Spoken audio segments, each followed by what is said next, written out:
İkinci Dünya Savaşı'nda Nazi dominasyonu devam ederken günümüzün birçok dev şirketi Nazilerle işbirliği yapmış ve dönemin teknolojisine yön vermişti. Bu şirketlerin bazıları ideolojik olarak gerçekten Nazi sempatizanı, yani yürekten bağlı. Bazıları ise sadece keselerini doldurma amacı taşıyan fırsatçı kurumlar. Bizim tarihimizde biliyorsunuz boş değil bu konuda. İnönü'nün Koçu, Özal'ın uzanları derken günümüzün malum şirketlerine kadar geldik. Neredeyse tüm dünyada hakim otoritenin kullandığı şirketler var. Sadece ülkemizde ve benzer baskın rejimlerde değil. Bu olayın ise sadece tek bir istisnası mevcut. O da Amerika Birleşik Devletleri.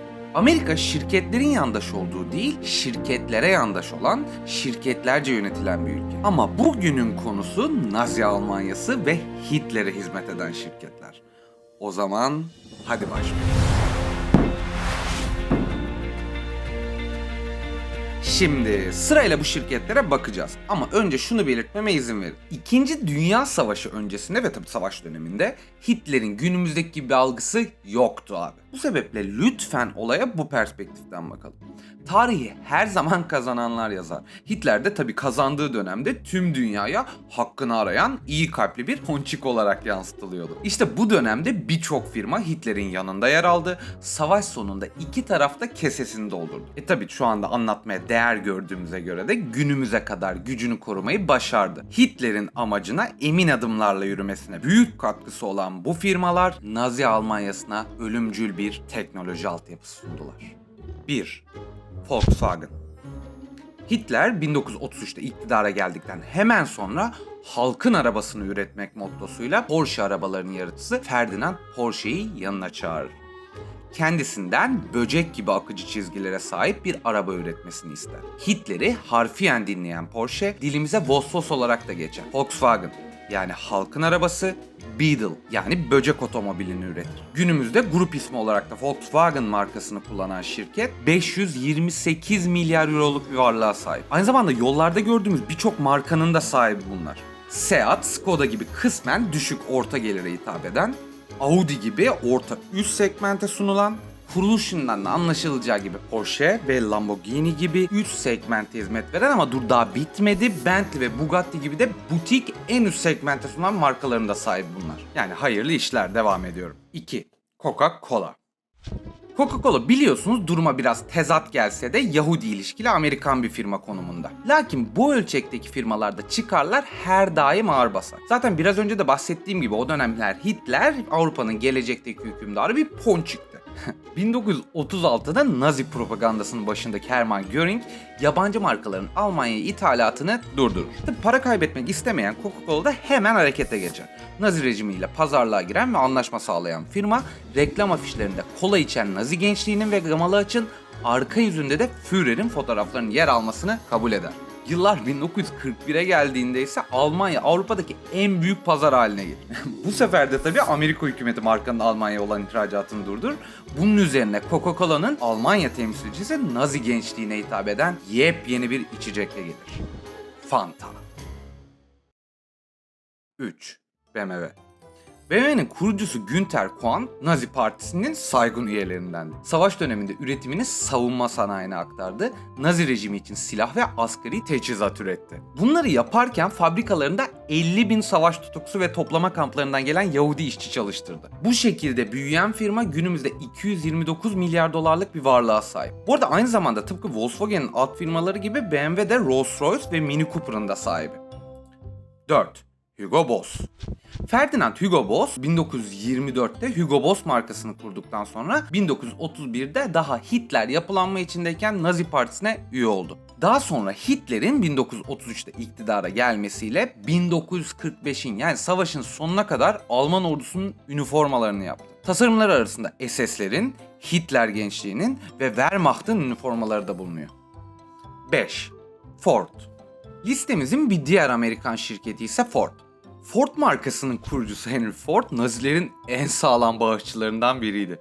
Hitler'e yardım etmek için markanın Almanya'da ettiği tüm gelirleri Nazi rejimine bağışladı. Ford, Führer'in doğum günü için $50.000 hediye etti. O zamanın $50.000 şu ankiyle bir değil bu arada. Tabii Ford savaş sonrası bu yandaşlık izlerini temizlemek için çok daha fazlasını harcamak zorunda kalacaktı. 6. IKEA, Nazimizin her şeyi. Savaş sırasında 20'li yaşlarında olan Enver Kemperat, İsveç'te faşist gençlik hareketine üyeydi. Aynı zamanda Nazi rejiminin ve İsveç'teki temsilcisi Per Engel'in tabii bir de Adolf Hitler'in çok sıkı bir hayranıydı. O zamanlar bu denli büyük bir ekonomik güce sahip olmasa da Naziler için elinden geldiğince çalıştı. Fakat bu durum yakın zamanda IKEA'nın şöyle bir resmi açıklama yapmasına neden oldu. Kurucumuz 70 yıl önce yaşananlar dolayı birçok özür dilemiştir. Geçmişte yaşananların IKEA'nın faaliyetleriyle bir bağlantısı yoktur. Nazilere sempati duyan bu büyük patronsa birkaç sene öncesine kadar hala hayatta ve şirketinin başındaydı. 2008 yılında dünyanın en zengin 4. insanıydı. 7. Renault. Listemizin son otomobil üreticisi Renault. Bu arada Renault biliyorsunuz bir Fransız şirketi. Hitler'in en büyük askeri zararı verdiği ülkedir Fransa. Bu sebeple şirketin kurucusu Louis Renault'un sonu diğer patronlar gibi olmadı.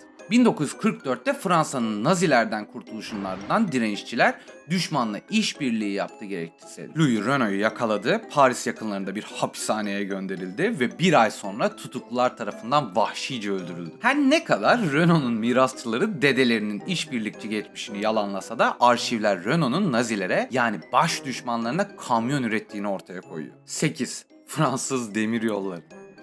Fransa demişken olayın daha trajikomik kısmına geliyoruz. Fransız devlet demiryolları da o dönem Hitler'e hizmet etti. Hem de kanıtlı bu. Günümüzde Nazi rejimi altındaki faaliyetlerini kabul ederek kamuoyundan özür diledi. Sonsuza dek tarihimizi lekeleyecek bir dönem olarak söz ettiği 1942-1944 yılları arasında şirket 80 bin Fransız Yahudinin demiryollarıyla Almanya'daki toplama kamplarına taşınmasını sağladı. Evet, geldik artık toplama kamplarına. Yani toplu soykırıma. Bu dönemde yine günümüz dev şirketleri karşımıza çıkıyor. Daha önce de belirttiğim gibi savaş bitene kadar bu toplama kamplarından kimsenin haberi yoktu. Hatta eğer Hitler savaşı kazansaydı hala kimse bilmeyecekti bu yaşananları. 9. Bayer. Günümüzün ilaç devi Bayer bir zamanlar Nazilerin bu toplama kamplarında yer alan gaz odalarında kullandıkları Zyklon B gazının üreticisi IG Farben'in bir alt koluydu. Gaz üretiminin dışında ölüm meleği olarak tanınan Nazi doktoru Joseph Mengele'nin deneylerine de yardım eden IG Farben, savaş sonrasında Bayer tarafından satın alındı. Şirketin günümüzde net varlığı 120 milyar euro. Neredeyse küçük bir Türkiye. 10. Siemens. Alman teknoloji devi Siemens'e Nazilerin savaş sırasında toplama kamplarından getirdiği Yahudi tutukluları kalabalık halinde toplu olarak yakmalarını sağlayacak devasa fırınları üretti. Ama biliyorsunuz günümüzde kimse konuşmuyor bunları. Gidip bir buzdolabı alıp çıkıyorsun. 11. ve son firmamızsa Kodak. Kodak da tıpkı Coca-Cola ve Ford gibi Amerikan markası. Kodak, Amerika'nın düşmanlarla ithalat yasağına rağmen ülkeden ayrılmadı ve onlarla alışverişini devam etti. Sonuçta bu işbirliği günümüzde Hitler'in yaptığı kıyımları belgelemek için kullandığımız fotoğrafların tamamını bize sağlamış oldu. Kodak olmasaydı bugün o yaşananlar belki birer söylenti olarak kalacaktı sadece. Gerçi bu dediğime şu an kendim de inanmadım. Görsel propagandaya bu denli önem veren Hitler ve Goebbels tüm teknolojik adımlar atıp o filmlerin belki çok daha kalitesi üretecek bir şirket elbet oluştururdu. Sonuç olarak Hitler ve Nazi yönetiminin attığı bu adımlar Alman sanayisinin ve tabii ekonomisinin günümüzde bu denli güçlü bir etki yaratmasının temeli. Yaratılan katliamı ve acıyı konuşmuyorum, şu an mevzumuz ekonomi. Devlet destekli şirketlere yani günümüz ağzıyla yandaşlara asla karşı da değilim, bak şaşırma. Bu yapılar gibi oluşumlar bireysel varlık ya da kredilerle zaten mümkün olmaz. Mensup olduğu devletin desteğini almak zorundadır. Devlet de elbette desteklemelidir. Samsung ve LG Güney Kore devletinin yandaşları. Lakin günümüzde Güney Kore ekonomisini bir başlarına sırtlıyorlar. Aynı şekilde IKEA İsveç'i, Toyota Japonya'yı büyük ölçüde kalkındırıyor. Kendi halkının çok daha rahat yaşaması için çalışıyor bunlar. Şimdi gel bunu neden anlattığımı açıklayayım. Bizim ülkemizin devlet destekli yandaş şirketlerin ise bizzat kabul ettiği ses kayıtları çıkıyor. Türk milletinin koyacağız diye. Anladın mı mantaliteyi? Anladın mı farkı? Dallandırmadan basit anlatıyorum. Devlet neden destekler şirketleri? Kendi halkının orasına burasına koymasın. Halka istihdam yaratsın. Yurt içi kaynaklar yurt dışına çıkmasın. Hatta yurt dışına satıp yani ihracat yapıp ülkeye döviz aksın. Bu hafta da burada asker olarak yetişmiş Atatürk'ün sözü kalsın. Hiçbir medeni devlet yoktur ki ordu ve donanmasından önce iktisadiyatını düşünmüş olmasın.